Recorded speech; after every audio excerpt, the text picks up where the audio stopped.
Tudis, bis na muna. Tudis. Yaya, love. Huwag mo na sigurong gisingin at mukhang malalim na ang tulog, ah. Sir, maghapon po kasing naglaro eh. Napagod po siguro. Sige, ako lang bahala mag-akit sa kanya. Pahinga ka na. Sige po, sir.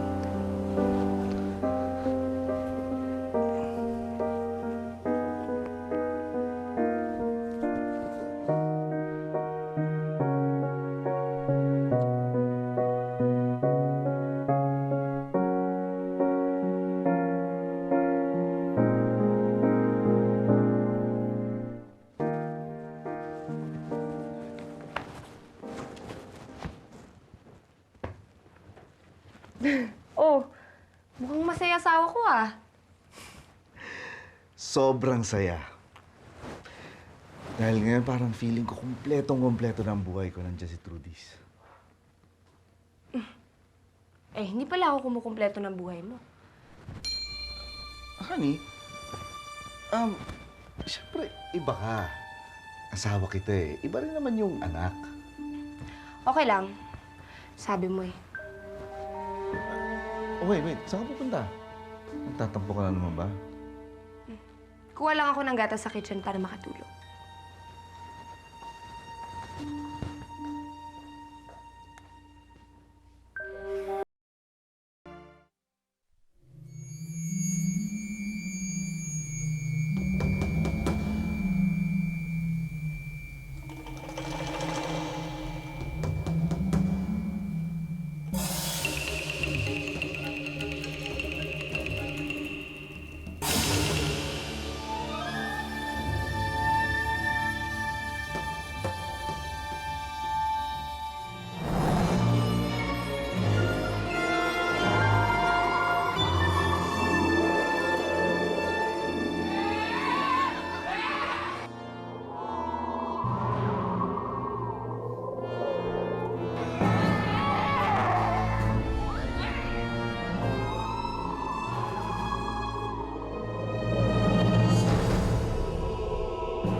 Ako ang harapin mo, Valentina!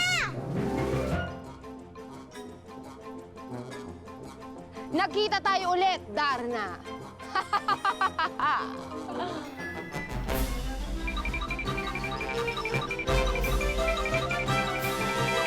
Wala kang kadala-dala, Valentina. Eto sa'yo.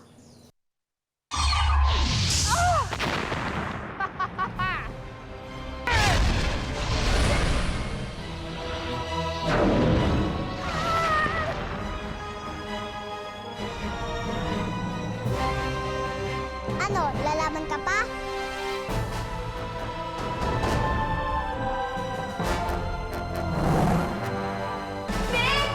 Nick! Tulungan mo ako! Papatayin ako ng anak mo! Nick! Nick! Trudis! Nick! Ay, di mo! Trudis! Bakit po? Ako! Ayaw mo ako tulungan! Ano ba naman? Honey! Sorry. Ano nangyari? Aray! Yung anak mo kanina pa ako pinagsisipa! Aray! Ang sakit! Trudis? Ano ginawa niya kay Tita Honey mo? Ow! Ow! Sorry. Di po ba siya si Valentina? Ano? Hoy, kayong dalawa! Anong tinatawa-tawa niyo dyan, ha? Wala po, ma'am. Ma'am, nananaginip po yata si Trudis. Akala niya po si Dana, kaya si Valentina. Nika, yung anak mo, Violente, nakakatakot. Aray! Honey, ang nananaginip lang yung bata na sobrahan sa laro eh. Sakit! Nanaginip lang. Gagamutin ko. Sorry. Halika, Sorry na po, Tita Honey. Ang sakit, honey. Nagsorry ka na. Anak mo! Halika na!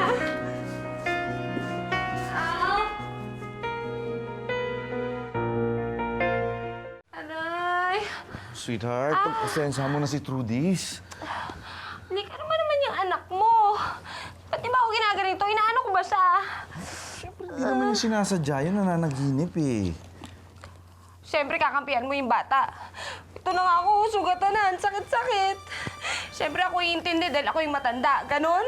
Sweetheart, hindi mo pababayaan mangyari sa'yo. Aray, aray, Ay, sorry. Teka, saan ba talaga yung masakit? Eh, yung likod ko, yung balakang ko, yung legs ko, lahat. Gusto mo hilutin ko ta? Eh, kung okay lang sana. Siyempre naman, okay lang. Asawa kita eh. Aray. Alagaan kita. Dito? Dito. Aray. Oh, sorry. Dahan-dahan lang.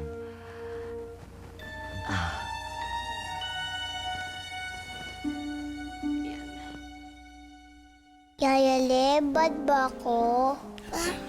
Bakit mo naman nasabi yon? Kasi po nasaktan ko po si Tita Honey. Hindi mo naman sinasadya eh. Nananaginip ka eh. Gusto ko po mag-sorry kay Tita Honey. Ayoko pong galit siya sa akin. Siyempre, galit pa yon. Bukas na lang, baka malamig na yung ulo niya.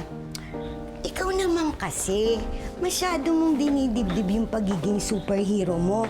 Kaya hanggang sa panaginip, dala-dala mo. Ganun ba po, Yaya Leb? Oo.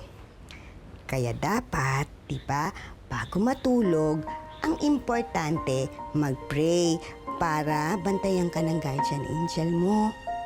Papa God, gusto ko po mag-sorry sa kasalanan ko po kay Tita Honey. Ayoko pong galit siya sa akin.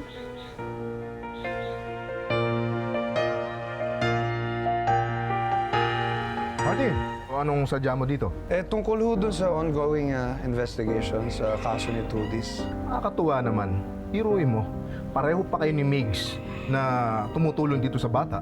Akalain mo, kinarati ako ng bata? Hindi ako nakalaban, parang ang lakas-lakas niya. Tapos ang sabi niya kay Nick, nananaginip lang daw siya.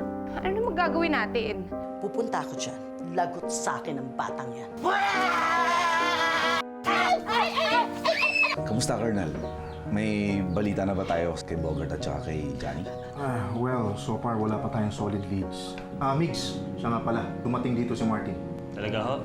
Oo, katunayan nga, may iniwan siya ritong tseke. Galing daw sa nagngangalang Ronnie. Pantagdag daw sa pabuya sa paghahanap kila Johnny at Bogart. Naku, napakabait naman ito ni Ronnie. Nakakahiya naman. Siguro dapat tawagan ko siya para magpasalamat. Anong ginagawa mo dito, ha? Ayaw mo sagutin tawag ko eh. Wala nang pera. Aba, gawin mo ng paraan. Wala na rin paraan. Pasensyahan tayo. Hindi pa buhay ang taong loloko kay Bogart. At hindi mabubuhay ang taong manloloko kay Bogart.